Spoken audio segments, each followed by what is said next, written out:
All right. So that I hope you all enjoyed that. Thank you, thank you. So yeah, I've been reading what you guys have been saying in chat, and I'm going to just kind of go down the line and just I don't add a little more 1990. A little more detail just to a couple of things to see you guys are like asking questions and things like that. Let me bring back video. Oh, it's already up. Thank you, Saladongs. Mono's going to become a creepypasta audiobook channel. I don't know. There's so many channels out doing a lot of stuff like that already. I just feel like they can do it better. I'm trying to just sort of find my own weird things to talk about just so that it's something new. And no, the Silly Zone was not the Mac DeMarco thing, but it was a God, the Silly Zone.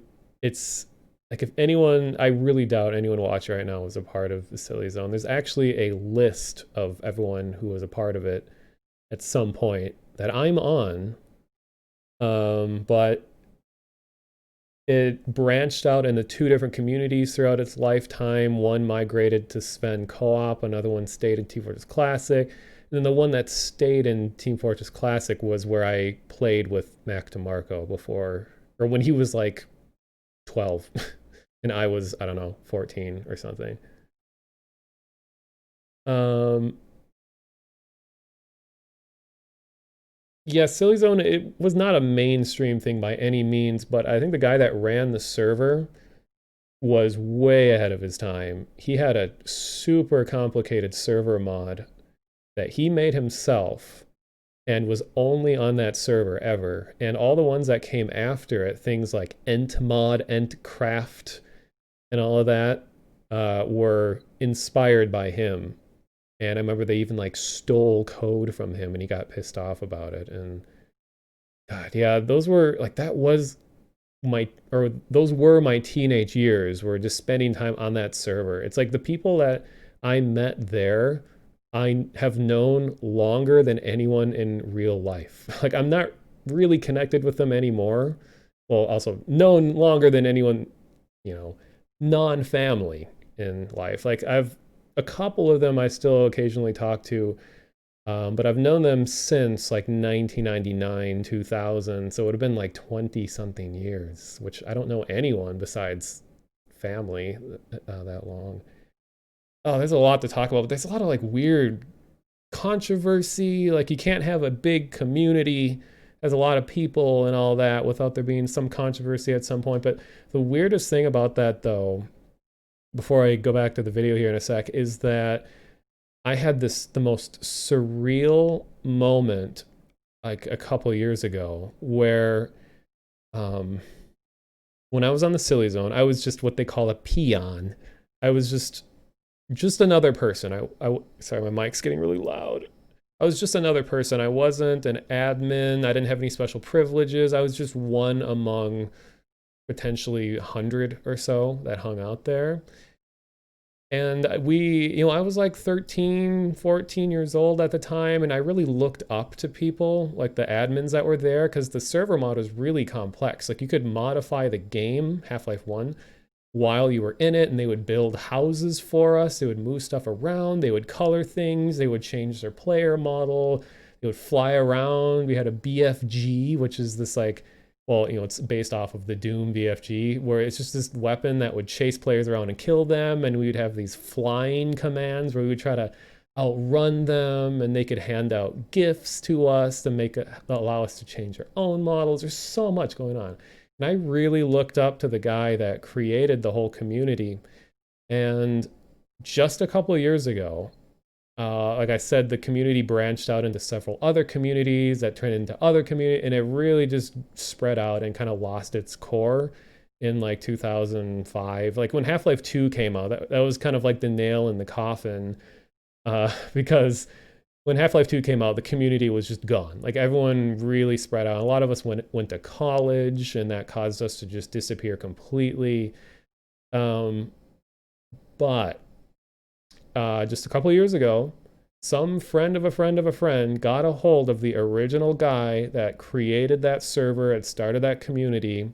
This person I really looked up to and was just so blown away by his talent, and he got him to come on the Discord.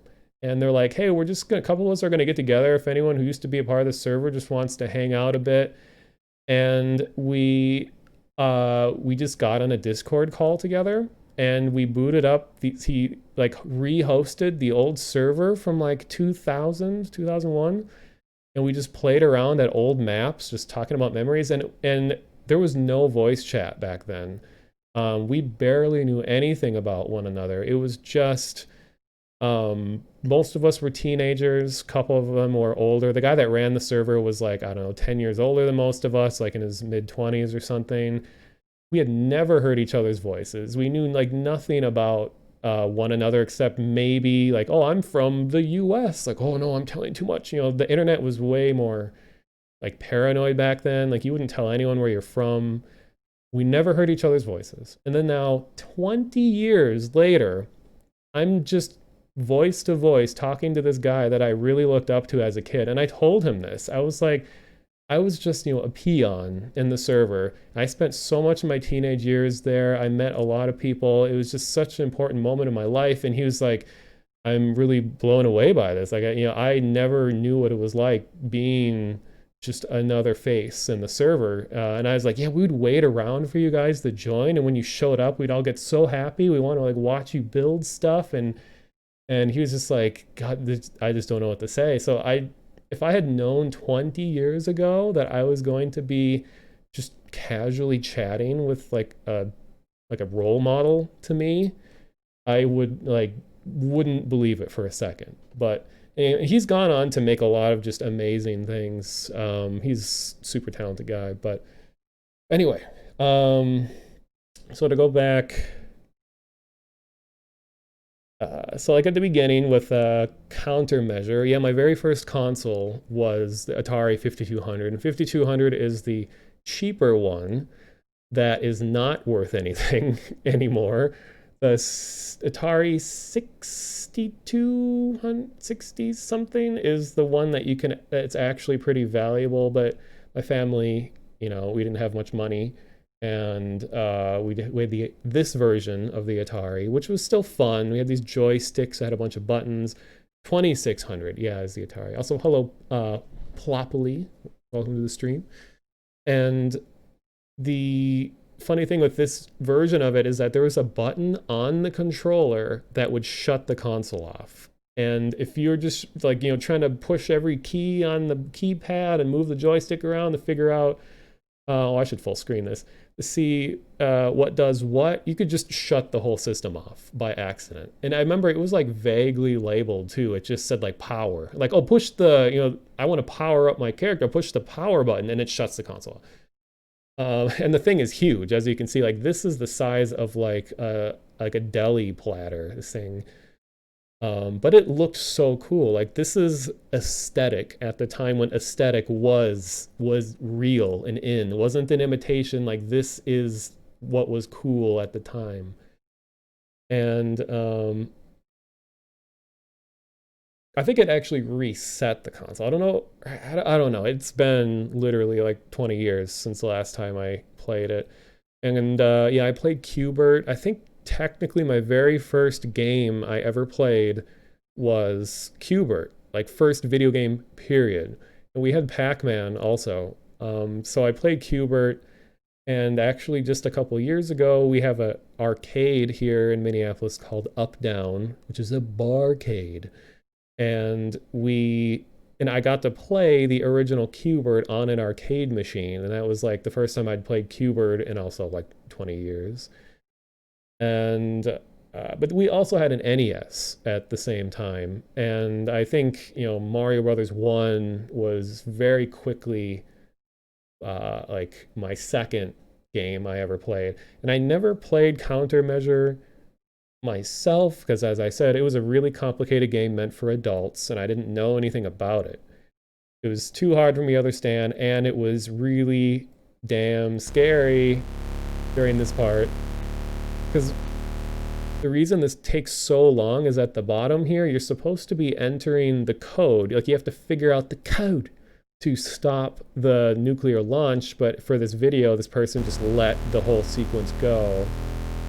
And then this is way more than most games would ever do for game over at the time.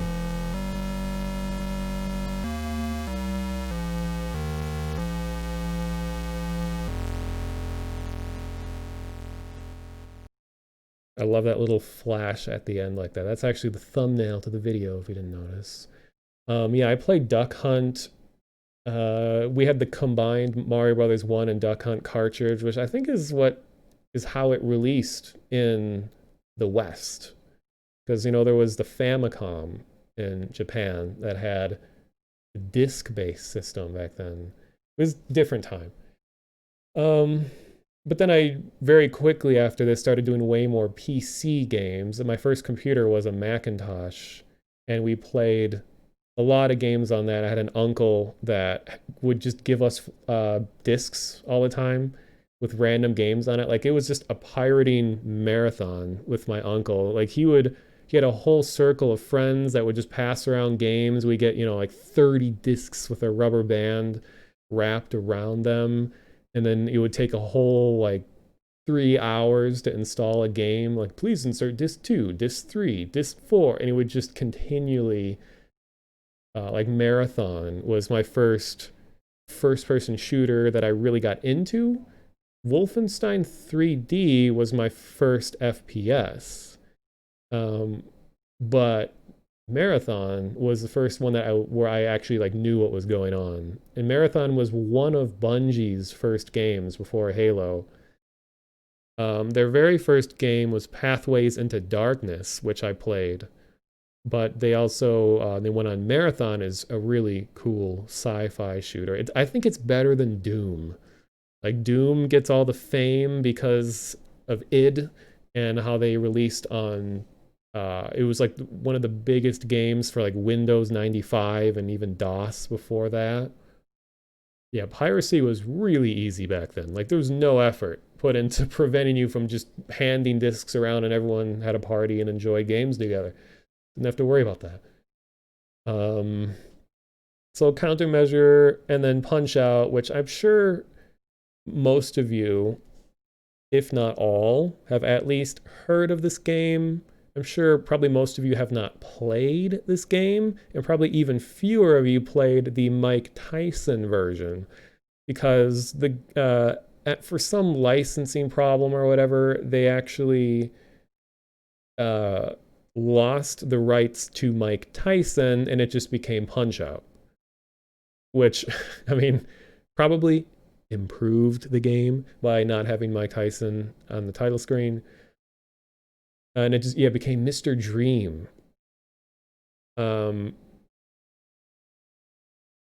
then, of course, you know, Little Mac at the bottom, as anyone who's played Smash Brothers is aware of Little Mac.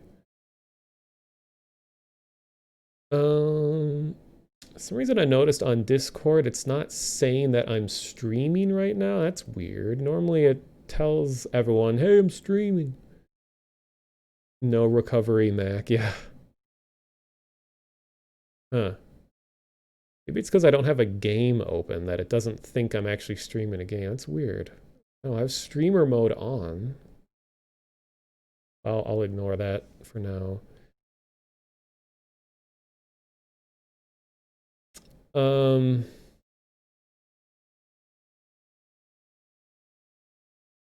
Sorry, just looking at stuff. Okay.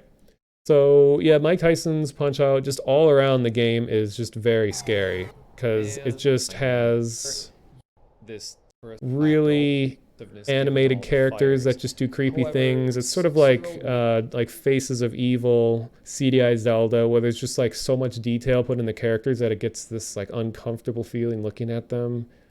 It was a really impressive game, but it was still, as a bab, was scary. And then I talk about that night when we were messing around with Game Genie, and my brother and a friend of his just put a bunch of codes in and accidentally corrupted the game in a way similar to this.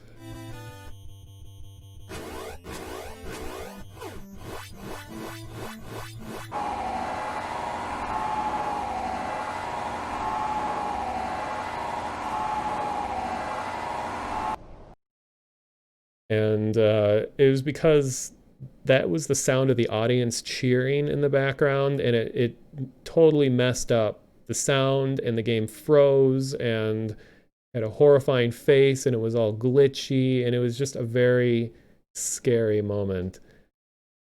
That wasn't actually Mike Tyson or fighting there. That was Sandman, I think his name is. I think Ghostbusters.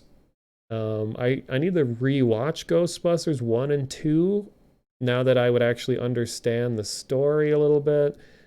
And yeah, it's just like really huge human statues that have uh just like vacant expressions on them like this. It's just really scary to me. I remember I was playing something in VR, and they had a true to life or like a 1-to-1 scale of some famous statue. I don't remember what it was. But just being in VR where it feels real and you have an actual sense of scale, and it was just in the middle of like a void, like it was just black all around, and the statue was gigantic. It was like the size of like a 10-story building. Just looking up at it made me feel so uneasy. And then I teleported around and you could climb up the statue. And then right when I got like face to face with the statue, it just made like all the hairs on my neck just stand up. Like just looking at a big, like giant stone face is just really scary to me. It's so such a weird specific thing. Like there's a statue in Russia of, oh, it's called something Motherland. I can't remember. It's this extremely huge statue that's like 4 times the size of Statue of Liberty. And it's this woman, and it's in tribute to all the people that died in Stalingrad, I think, in World War II, which is like the highest casualty count of like the whole war. But the statue is really freaky looking, and I was watching drone footage of it going right up by its face, and I was just like, oh my god, like I can't imagine like at night being that close to a giant human face. I don't know. Hello, Rogue. My voice is right focused. Do you mean like is it panned over to the side for some reason? I don't know. I am tilted in a weird way. The Heart of Freedom Easter egg from GTA 4. That, yeah, that's if I make another video of like scary things from my teenage years, teen to mid 20s, I would include GTA 4's beating heart inside a Statue of Liberty. That was really freaky. I mean, it was meant to be scary, but it was still scary nonetheless. Um, I was reading what you all are saying. Yeah, Bald Bull is just all around, like especially all around scary. Like his laugh, which is the one from Zelda from the Game Over screen. It's like pretty much the same sound. And then Game Boy Camera, which of course I pointed out is I didn't actually have, but I thought it was just a really scary thing from this generation. Like this is a pretty famous image by now. Like I remember seeing this around, and I asked someone like, where does this come from? Like, what is this context of this? I'm like, oh, look up Game Boy Camera. And I was like, what? And yeah, they just must have thought it was funny. And there's a video of someone doing it on like, you know, just holding a camera facing a Game Boy, trying to make the air happen. And it's like even freakier when you see it sitting on a desk and you hear these cursed noises playing into a room rather than like, you know, full screen like this.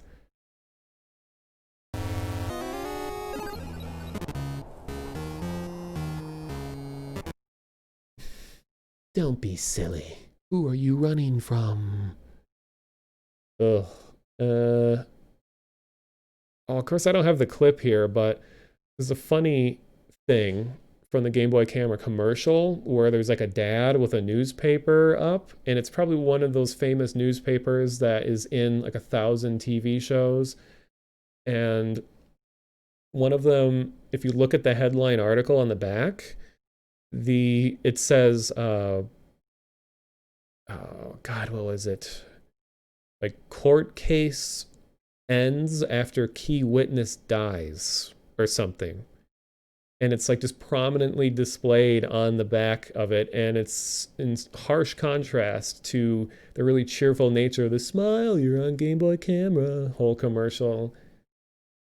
Yeah, it's kind of like Jigglypuff drew on these characters. I'm sure these are pictures of developers and they just like drew over it, because that's one of the features, that you take a picture and then you can draw on it to do like whatever you want with it. Um, then what do we got? And then Final Fantasy VI with Shadow's Dreams. I really enjoyed FF6. Just beautiful pixel art, and of course the music. One of the most memorable moments is when I got to go to the Distant Worlds concert, and I sat two or one, no, it's one row in front of Umeatsu himself. He was in the audience, and he's wearing some like really fancy like robe or kimono, I don't know. And I got to hear the opera scene performed in Japanese with like actual opera singers, and it was all live orchestral music. Yeah, the Dear Friends concert. Yeah, it was a really good time. And of course, most of the people in the audience are all about FF7, so they played One Winged Angel, and everyone creamed. But then I was really there for the FF4 and 6 music, which it's all great. It's all umeatsu, but it was just funny. Like I remember being at the concert, and it was meant to be a formal event. Most people were dressed in like pretty formal outfits, and if you pay extra tickets, you get some like meet and greet with umeatsu and the people in the orchestra and all that. But we're all sitting around like, okay, show's supposed to have started. Like, where is everyone? And then the stage is empty and everything. The people haven't come out yet. And then just some guy is just up on stage, and he's like, hi, and then he just walks off stage, and then and everyone suddenly like explodes in applause because that was Umeatsu. He just very casually, like we were expecting a whole like, there he is, the one, the only, but he's just like, hi, and then just like walks into the audience and just sits down behind me. And then the conductor comes out like, oh, by the way, that was no other than Noble-san, my friend. Anyway, FF6 and Terrifying Dreams. I actually cut this dream short because it was so loud. On the Game Boy Advance, it was a lot harder to listen to, and then on the SNES version, you can hear it in its natural tone, which is very unnatural. It's naturally unnatural. And then I see a lot of you had already heard of the Three Men and a Baby Ghost, which apparently was actually a cardboard cutout of Ted Danson. I don't know. Let me get to the scene.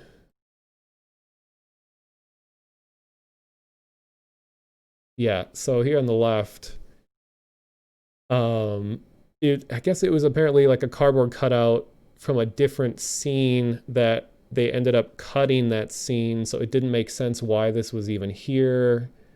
But, and like I say in the video 1,000 times, is that if this was nowadays, it's still a little creepy, like, oh, okay, but we're so used to this kind of stuff. Like, we're used to scary things, we're used to videos being like, actual ghost caught on tape. Like, we're so accustomed to things like this. But this was like 2000 or 2001, and I did not like scary things, and this was just sort of forced on me. And of course, like I said, the teacher that was there was a teacher I really trusted and liked, and now he's all like, "Oh, look at the ghost! Oh my god, it's gonna kill you!" 12 years old, by the way.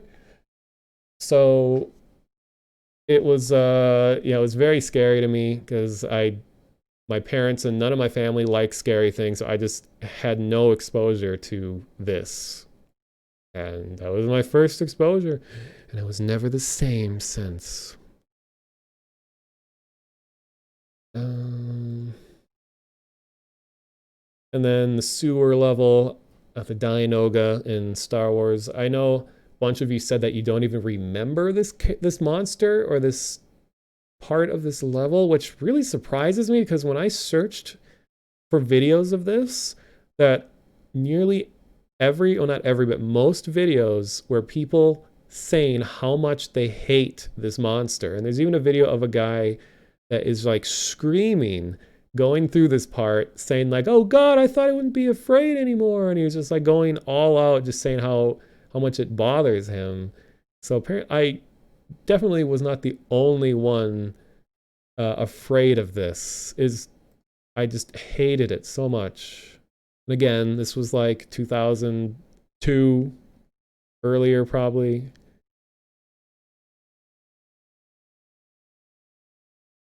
Then Duke Nukem. I should have included the sound, but yeah, the Protozoid Slimer. I played a lot of Duke, and out of nowhere, one of these things climbs onto your screen and just starts chewing on your face. I should have included the audio for this because it also makes a terrible, like, face chewing noise while it does this. Then Action Half-Life with Hondo and Deal. Most people know about the Specialists, which is this mod, but Action Half-Life um, came before that mod, and it had a smaller community, but it was pretty close knit. And it was like the first mod I recall having like double pistols in it. Like even before Counter Strike, I'm pretty sure had double pistols. It was like so cool. Like double akimbo was like all the rage at this time. Like every game from then on, not because of Action Half-Life, but like you started seeing it in movies and you're like, oh my god, two pistols is amazing. Um, you had to minimize the stream during the dancing thing that scared the hell out of me, and he heard about it in the 90s, and I still refuse to look at it. See, I'm not the only one that was afraid of this. And that was another thing that made it scary, though, for me, is that I couldn't go back and look at it again. If I was able to just go see it and be like, oh, okay, it's not actually that bad. I only saw like 3 seconds of it when I was there being traumatized by my teacher, and I couldn't just Google it. And I didn't ever get to see it again until like 10 years later when someone uploaded the clip and I got to see it again. I'm like, oh, okay, that was pretty bad, but not as bad as I thought. It's still just, ugh. Other things you refuse to look at, even though you know they're fake. You're just such a chicken. That's all right. Um, yeah, and because it was recorded on a VHS tape, it made it a lot creepier because it's all distorted. And he had it on his own like home recording that made it even worse quality. Like I'm sure he recorded it off of when it was on TV or something like that. Made it even creepier. Uh, so then with Hondo, I feel uh like has anyone watching right now heard of Hondo in Action Half-Life? Like it's a weird thing where when I like this was a big deal for the community I was with, and it felt like this was a famous thing that a lot of people who played Half-Life 1 mods were aware of. But then I went on, later in life, like I don't know, 5 or more years ago, and like nobody had heard of this. And I was really surprised. I guess I was just in such an echo chamber at the time that Like we all knew about this. Like this is just yeah, this is just a part of Half-Life, well, Half-Life 1. And his maps, which I really want to make a video just about Hondo, like I said. His maps were so locked down that he managed to purposefully integrate a glitch into his maps that if you try to decompile them, that it just somehow automatically corrupts the decompiled version of the map. So you couldn't just take it apart and learn how everything worked.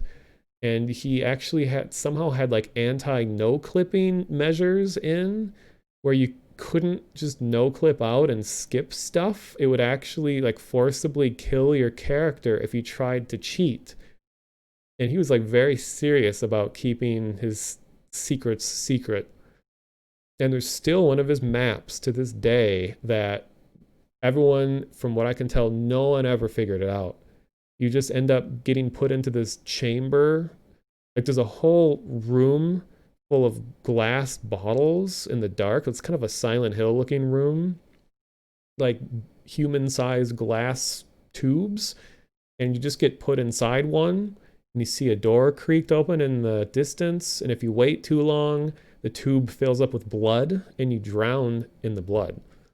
And we just have never been able to figure out what to do, where to go. It was just so weird. But that's the weird thing about this is that the maps are not uh like on the surface you would not know they have these secrets. That's like the big thrill of it. They were just regular maps for a long time and they just had like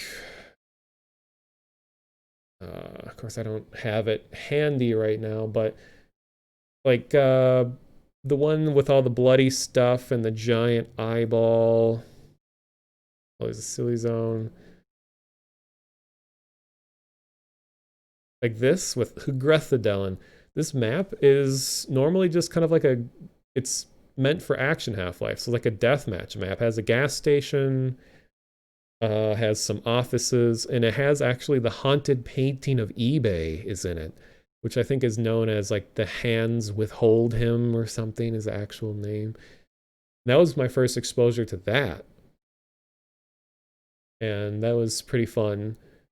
But the secrets weren't discovered until a lot later in the history of this map. Like the map had been out for a year until people noticed that there was stuff hidden in it. And that was part of the thrill back in 2001 because it was like, dude, there's stuff hidden in this game and like nothing else really compared at the time.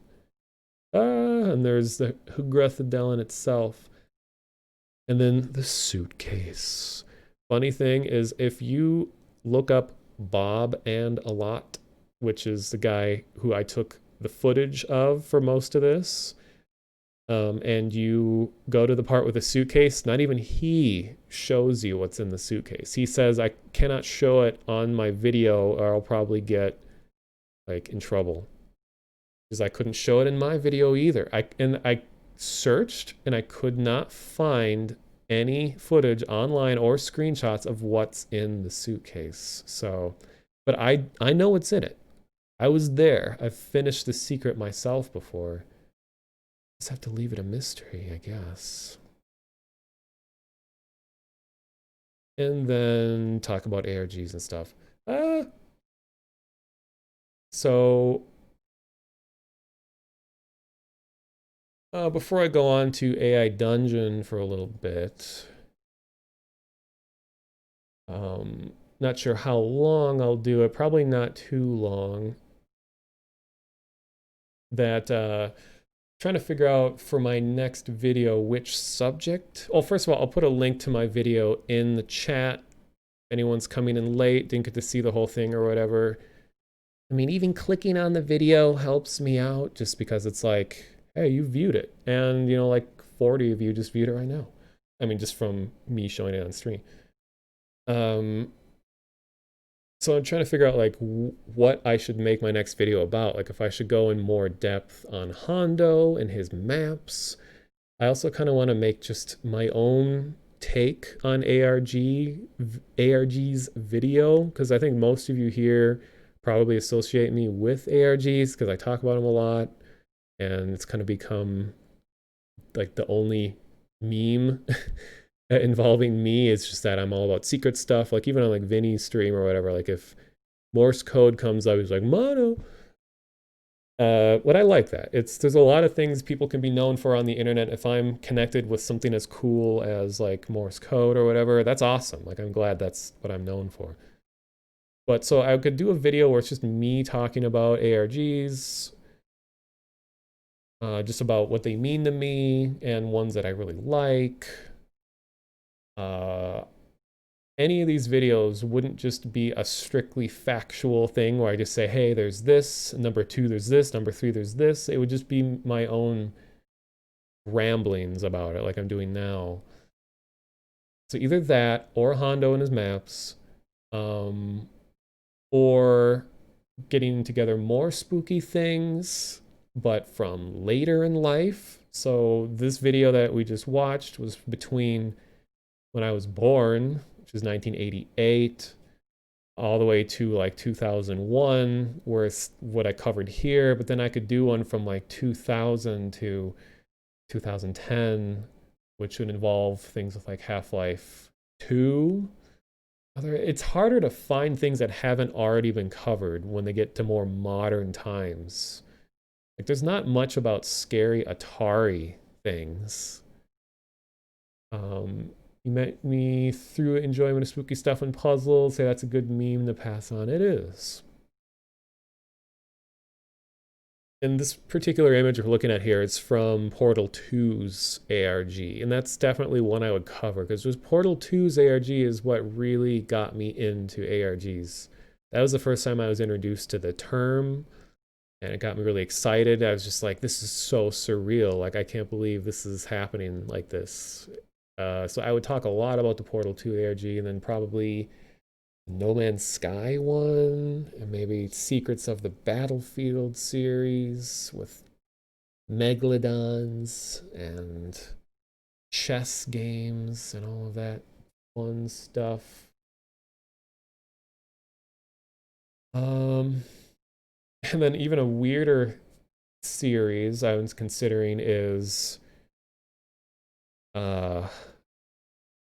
I've literally never seen anyone do anything like this, so it would be so hard to come up with it. It would be Easter eggs or, mysteries in games that could have been, where I would take an instance of an actual thing in a game, and it would be like my own fan fiction about what I wish these secrets would have been about. And what inspired this idea is Half-Life Alyx and the number station, which there's a whole video where I talk about. Speaking of which, I have it like right here. Let me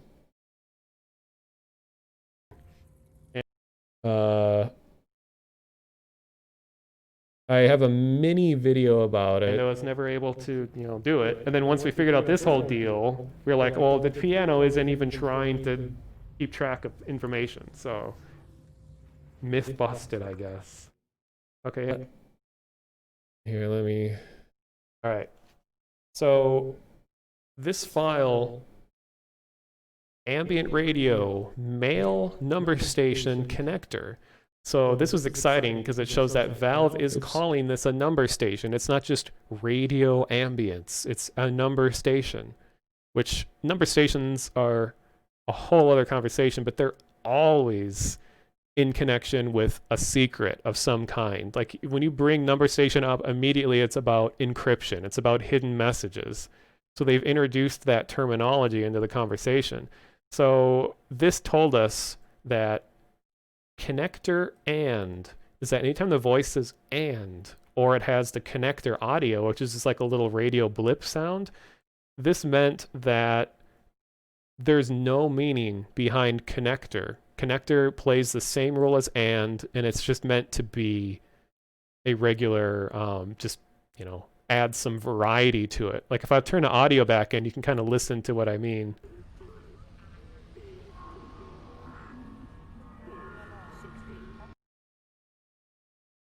Actually, let me just open this in Chrome. Be faster. So yeah, this is a. If people are interested in reading about Half-Life Alyx's ARG that never happened, me ramble for an hour and a half, but it's an unedited video, so it's just me talking without any direction.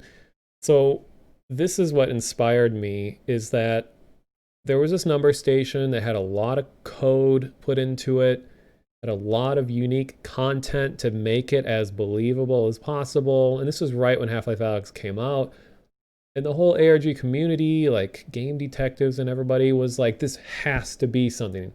And even Valve News Network guy came out and was like, I have reason to believe that this is a secret of some kind, and we were all working on this. I did a whole stream where I was just trying to figure it out, which is what this video comes from. And then it got to the point where Gabe Newell just came forward in an email and said, there is no ARG. And then that like immediately stopped nearly every investigation into it. Which, when we heard that there was no ARG, that like, okay, there's no bigger, grander, narrative behind this, but there still could be a secret, just even a little, some pattern behind what's going on here. But not even that. And that's, we just gave up. So what I would do in a video is that I would cover what this mystery, whatever it may be, in this case, Half-Life Alyx, cover what it is, and then just say, well, what if it was like this? And then the rest of the video would be me speaking as if it were real, and I would edit things and all that to make them work in a way that would have been interesting. And I'd have a disclaimer on the screen at all times that says, this is not real or something, so people wouldn't think that I just stumbled upon some amazing thing everybody missed. So it would be like Easter egg ARG fan fiction about video games, and I would love to cover something like that. I don't know. I would have to make one for people to understand what I'm talking about. It's all right. So that's things that I'm thinking about. Now,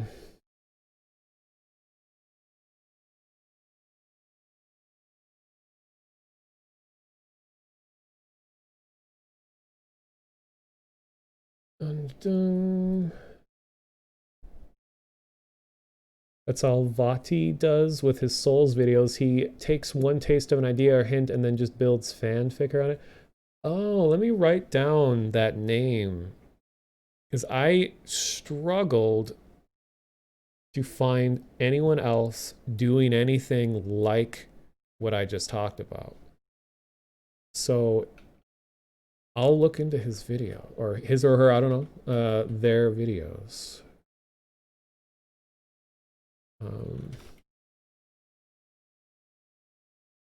Oh, his YouTube is Vakti Vidya. Okay.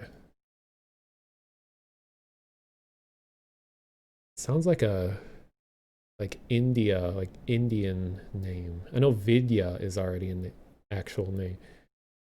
It's not quite to the point as you're describing it. The general idea is the same. Yeah, because that, anyone who's been involved with Easter eggs or anything like that knows that some of the most entertaining parts of a mystery is the theories that come up. A lot of times the resolution and the reality of the mystery isn't nearly as interesting as what people thought things were going to be. Like I've been involved with the Battlefield series, which has like legendary Easter eggs in them. And being there and having firsthand experience as we're finding stuff, and people are like, dude, what if we had to do this, this, and this to make this happen at this time? And then it turns out the real solution is, oh, we just had to push a button that everybody didn't know existed. There, it's over. But it's like, what if? Even did that with GTA 5, which GTA 5's mysteries have gotten so huge, so like out of hand that I have no idea what is real and what's theoretical anymore. That they've gotten just so crazy. I realize my microphone seems really loud. Let me tone it down a bit. Its channel is basically theory crafting, usually about things that won't have any clear resolution. It's about what if stuff, upcoming games. Yeah, I like that kind of stuff. Like, people get so angry oftentimes in mystery communities where they're like, we don't want anyone theorizing. Like, either give us the facts, show us the research, the evidence, or get out.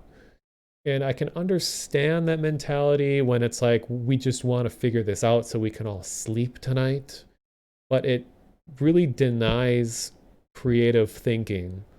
I mean, yeah, we'll get 1,000 people that come in and be like, did you honk the space docker or something? Like, yes, we did. Yes, yes, we did. Okay, yes, yes. 1,000 people asking the same thing, but every once in a while, some really cool theories come up that gets us excited. Like, what if? Okay. I want to move on. As I've been saying, I'd move on for a long time.